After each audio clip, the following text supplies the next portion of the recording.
तो गाइस, जैसा कि आपको पता है कि शैडो एंड बोन्स का सीजन 2 नेटफ्लिक्स के ऊपर आ गया है और इसमें टोटल 8 एपिसोड है और हर एक एपिसोड एक एक घंटे का है।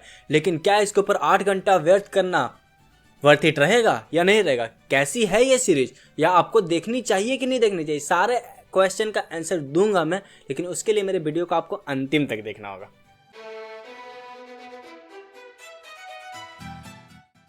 तो अगर इस सीरीज की बात करूँ तो इस सीरीज की कहानी वहीं से शुरू होती है जहां सीजन 1 में खत्म किया गया था। सीजन 2 में कहानी एकदम वहीं से होल्ड करती है और एक एक पार्ट बाई पार्ट दिखाती है। इस सीरीज की अगर बात करूँ तो इसमें टोटल 2 कहानी चल रही होती है। एक हमारे क्रो मेंबर की कहानी चल रही होती है जिसको कि हमारे लीड करते हैं कैश ब्रेकर, और उसके अंदर जो आते हैं हमारे जैस्पर भैया, वो तो आप जानते हैं कितना बढ़िया निशाना लगाते हैं, शूटर है भैया। और शूटर के साथ साथ उनको जादू भी आती है जो कि इसके अंदर रिवील होगा फाइनली आगे जाके। लेकिन दूसरी कहानी किसकी चल रही होती है? हमारी अलेक्जेंडर भैया के, जो कि अलेक्जेंडर क्राइग, जो कि डार्कनेस को अचीव कर चुका है। डार्कनेस उसके अंदर समाता है, जो कि पूरे किंगडम पे डार्कनेस फैला के पूरा कब्जा करना चाहता है, डार्कनेस को फैलाना चाहता है। लेकिन दूसरी तरफ एक और कहानी चल रही थी साथ में इसके साइमल्टेनियसली, जो कि होती है हमारे अलीना स्टारकोव की, जो कि हमारे लीड एक्ट्रेस है। उसकी कहानी तो चली गई ना भाई, अब उसकी नहीं चलेगी तो किसको देखने आएंगे यहाँ पे लोग? और उसको यहाँ पे बोला जाता है सन समनर। अब सन समनर क्यों रहता है वो आप अगर सीजन 1 देखे होंगे तो आपको पता होगा क्यों, क्योंकि उसके अंदर सन का लाइटनिंग का पावर है जो कि पूरा डार्कनेस को खत्म कर देगी फाइनली। लेकिन उसके लिए उसको एम्पलीफायर का जरूरत होगा, जो कि फाइनली रेबेका के प्रिंस होंगे, वो उनको हेल्प करेंगे लेने के लिए एम्पलीफायर। पहला एम्पलीफायर जब उसको मिलेगा तो वो सोचेगी कि अब फोल्ड को खत्म कर दे, क्योंकि फोल्ड और फैल रहा है। जब जाएगी हमारे सन समनर खत्म करने फोल्ड को, तो फोल्ड को खत्म नहीं कर पाएगी, क्योंकि वो उतनी ज्यादा पावरफुल नहीं है फोल्ड को खत्म करने के लिए। उसको एक और एम्पलीफायर का जरूरत है। टोटल उसको 2 एम्पलीफायर का जरूरत है, जो कि एक एम्पलीफायर उसके पास चल आ चुका है और दूसरा एम्पलीफायर का नाम है फायरबर्ड। और फायरबर्ड एम्पलीफायर खोजते खोजते वो लोग लास्ट तक थक जाते हैं, लेकिन कहीं नहीं मिलता उनको, सीरियसली बोल रहा हूँ मैं। लेकिन फाइनली जब उसको पता चलता है कि हमारे जो लवर है, मतलब मेरे जो लवर है वही भैया थे फायरबर्ड, तो उनको बहुत खराब लगता है। क्यों? अब पता कैसे चलता है? तो हमारे जो अलेक्जेंडर भैया की मॉम होती है वो बताती है कि तुम हमारे ही पुश्तानी से बिलोंग करते हो, और तुम्हारा जो हीरोइन के साथ मिलना, वो सन समनर के साथ मिलना, वो एक इत्तेफाक नहीं है, तुम लोग को मिलाया गया है। क्यों? क्योंकि तुम उसका डेस्टिनी हो मिलना, और तुम ही हो फायरबर्ड, क्योंकि तुम ही को जो यूज करके उसको, तुमको मार के, तुमको हरा पावर लेके वो एम्पलीफाई करेगी अपने पावर को और पूरे फोल्ड को खत्म करेगी। जो कि जैसा होता भी है लास्ट में उसको अपने लवर को मारना पड़ता है खंजर से जबरदस्ती, क्योंकि जो हमारे क्राइग भैया वो पीछे कहाँ रहने वाले थे, वो तो पूरा फोल्ड को आगे बढ़ा देते हैं और पूरा किंगडम को निगल जाते हैं। तो पूरा मार धाड़ होता है लास्ट में पूरा भयानक वाला। तो उसके बाद उसको मारना ही पड़ता है अपने लवर को, और उसके पावर लेके एम्पलीफाई करना पड़ता है अपने पावर को, और एम्पलीफाई करके पूरा फोल्ड को वो फाइनली खत्म कर देती है और वो अलेक्जेंडर क्राइग को भी मार देती है। लेकिन सोचने वाली बात तो यहाँ पे ये है कि क्या स्टोरी इतनी थी? तो ये तो मैंने आपको छोटा में बता दिया।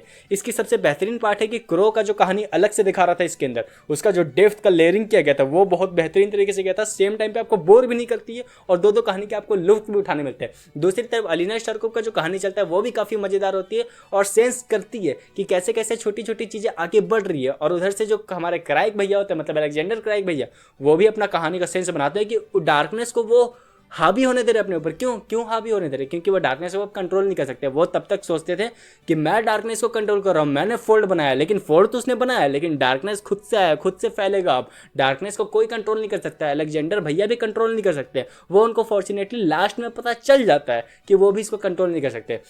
लेकिन कहानी में होता है लास्ट में एक ट्विस्ट बहुत बड़ा, जो कि मैं आपको थोड़ी देर में बताऊंगा। लेकिन उससे पहले थोड़ा सा और आपको एक नज़रिया चेंज करता हूँ सीरीज़ को देखने का, कि इस सीरीज़ को इतने बेहतरीन तरीके से बनाया गया कि इसमें वीएफएक्स अगर आप देखोगे ना और सीजीआई देखोगे तो आपको एक बॉलीवुड या फिर अच्छी अच्छी हॉलीवुड मूवी को फील कर देगी, क्योंकि सीजीआई और वीएफएक्स में कोई कमी नहीं छोड़ेगी। हालांकि कुछ सीन में थोड़े से वीक फील होते हैं वीएफएक्स, लेकिन अगर ओवरऑल बात करूँ तो वीएफएक्स सीजीआई काफ़ी दमदार है, एक हॉलीवुड मूवी से भी बेहतर है। और अगर मैं इसके फाइटिंग सीक्वेंस की बात कर लूँ ना, लास्ट में जो हुआ या बीच बीच में जो हुआ, या गन शॉट ले लो उसका जैस्पर का, या फिर लास्ट में जो वो लोग जादू करती है, सब कुछ इतना बेहतरीन और इतना स्लोमो शॉट जो दिखाया गया एक्शन का, इतना मज़ा देती है ना आप, कि अगर आप नींद में रात में 2 बजे भी देख रहे हो ना तो आपका आँख खुल जाएगा, बड़े बड़े हो जाएंगे आपके आँख और आप एकदम ध्यान से देखोगे।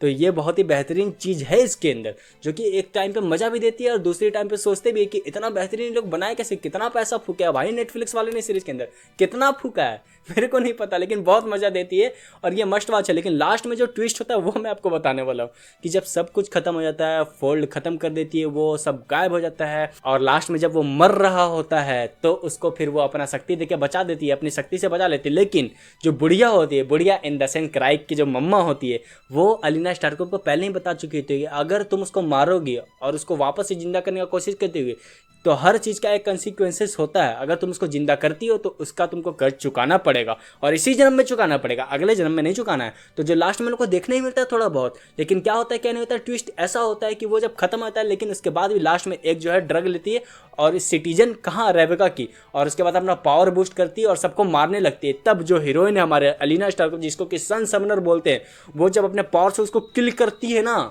तब आपकी आंख फटे के फटे रह जाएंगे। क्यों? क्योंकि आपको पता चलेगा कि वो भी अब डार्कनेस से बिलोंग करती है। क्योंकि जब वो मारती है तो उसका सन समनर का पावर नहीं होता है, उसका डार्क समनर का पावर होता है, मतलब डार्कनेस समनर का पावर होता है, जो कि बिलीव करता है कि उसके अंदर भी अब डार्कनेस एग्जिस्ट करता है। और जो प्रिंस थे वहाँ के, वो लड़ाई के वक्त एक उसको चोट लग जाता है जिसकी वजह से उसके अंदर भी डार्कनेस एग्जिस्ट कर जाता है, जो कि लास्ट में दिखाया गया हम लोग को। तो अब डार्कनेस प्रिंस के अंदर भी एग्जिस्ट करता है, जो कि हमारे राजा बन गया फाइनली रेबेका के, जो कि मिलाना चाहते थे ग्रीसा और रेबेका को। लेकिन क्या अब मिलाएंगे वो? क्वेश्चन तो यहाँ पे ये बिलोंग करता है, क्योंकि अब उनके अंदर डार्कनेस एग्जिस्ट करता है। अब हमारी जो हीरोइन थी सन समनर, उसके अंदर भी डार्क समनर हो गई है वो। तो क्या वो अब ठीक करेगी चीज़ों को या सबको मिट्टी में मिला देगी और सबको मार लेगी सबके? ऐसा अब लगता है देख के लास्ट में जो एक ट्विस्ट है। तो गाइज ये सीरीज एक मस्ट वॉच है, आपको जरूर देखना चाहिए ये सीरीज। अगर मैं इसको 5 में से आप स्टार देने बोलोगे तो मैं 4 स्टार एकदम खड़े खड़े दे दूंगा आंख बंद करके। क्यों? क्योंकि एक सीरीज मस्ट वॉच है, बहुत ही बेहतरीन है। 8 एपिसोड है, बिल्कुल भी लेनी नहीं है। हालांकि कुछ कुछ सीन ज़्यादा लंबे कर दिए गए हैं, जो कि ज़्यादा लंबे फील होते हैं, उसको नहीं भी करते तो भी फर्क नहीं पड़ता। लेकिन फिर भी ये सीरीज एक मस्ट वॉच है, बहुत अच्छी तरीके से बनाई गई। इसको आप जाके एक बार जरूर देखें और उसके बाद मुझे कोई नहीं बताना कि कितने बचे हैं। लेकिन आपको अगर इसका सीरीज का पूरा फुल डिटेल चाहिए, अगर आपने सीजन 1 नहीं देखा है और सीजन 2 डायरेक्ट देखने जा रहे हैं, तो सीजन 1 सीजन 2 दोनों को मैं एक्सप्लेन करूंगा और लास्ट में एंडिंग भी एक्सप्लेन करूंगा, जो कि कुछ दिन बाद वीडियो आ जाएगी, हो सकता है कल ही मैं डाल दूं। तो उसके लिए मेरे चैनल को सब्सक्राइब कर दे।